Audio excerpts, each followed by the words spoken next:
Recently, I had the pleasure of visiting Housemarque Studio, the award-winning team behind Returnal, and try out SAROS firsthand before its release. A huge thank you to PlayStation for inviting me out and being able to show all of you new, never-before-seen gameplay footage. I traveled all the way to Helsinki, Finland, and explored the gorgeous studio myself. They themed everything back to SAROS, from the art on the walls down to the coffee they served. Everything had a connection to the in-game atmosphere you're about to see, which I think is so creative. We had 3 hours to dive into the game, which is known for its razor-sharp bullet ballet combat, smooth 60 FPS action, stunning visual effects, and immersive 3D audio. I was blown away by how eerily beautiful SAROS is upon first seeing it, how the atmosphere changed according to your character, and what they're doing and their actions was amazing. You start into a haunting sci-fi world called Carcosa that with each death shape shifts into something new. Each run through a level showcases a different variation of the planet,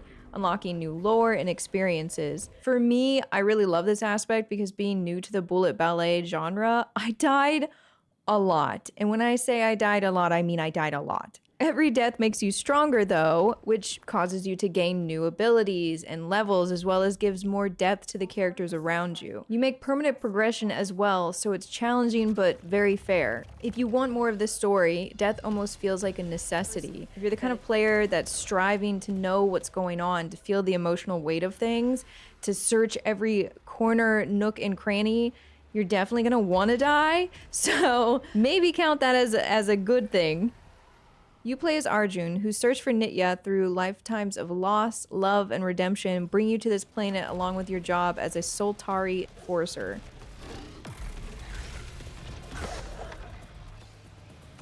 From the moments I got to experience, I can tell there's so much more underneath the surface of Arjun. Every cutscene unlocks more details of his story, unraveling the emotional pull he has for Nitya and what he must be feeling through all of this. So during the level run-through, there's a mysterious, corrupting eclipse that alters the world around you. Enemies grow stronger, the world darkens, and everything comes alive. These segments were always so fun, but absolutely kicked my butt if I wasn't prepared for it. Thankfully, you find many different weapons along the way, as well as abilities that alter every playthrough. So for me, I ended up finding a weapon that I preferred over others, and then I could just upgrade that one. Each biome segment takes around 30 minutes to get through and feels entirely new. You'll run into massive bosses, screen-filling projectiles, puzzles, and lore, all while blasting enemies with epic third-person gunplay. Combat is super smooth and fine-tuned to where everything feels great. Because of this, you can almost hyper-focus on everything that's coming your way. You can dodge incoming projectiles, jump, shield, and absorb what energy you need to power yourself up. If all of this feels too much though, they do include a Carcosan modifier, which allows players to adjust the challenge level in the game. Protection modifiers can make the game more accessible for anyone who's new and wants to ease up on the intensity, or for more experienced players, you can use the trial modifiers to make it even more challenging. I commend those who can do this because I met a boss that really tested me, but I live for that. I love that you have to learn the moveset of each boss or each enemy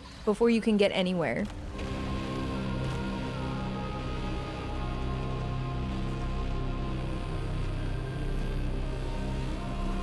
And every enemy and boss is its own work of art, so anyone who loves the feeling of like dancing in tune with a boss will be so excited.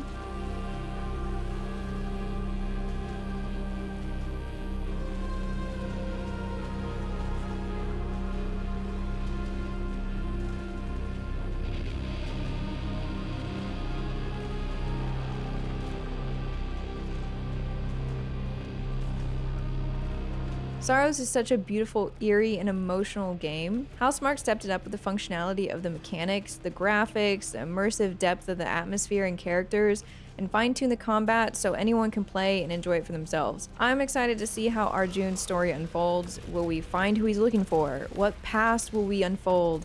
How will the eclipse affect us along the way, as well as others? Also, really excited to see what boss designs there's going to be. Getting to have hands-on gameplay with SAROS and share it with you guys before its release is a once-in-a-lifetime amazing experience.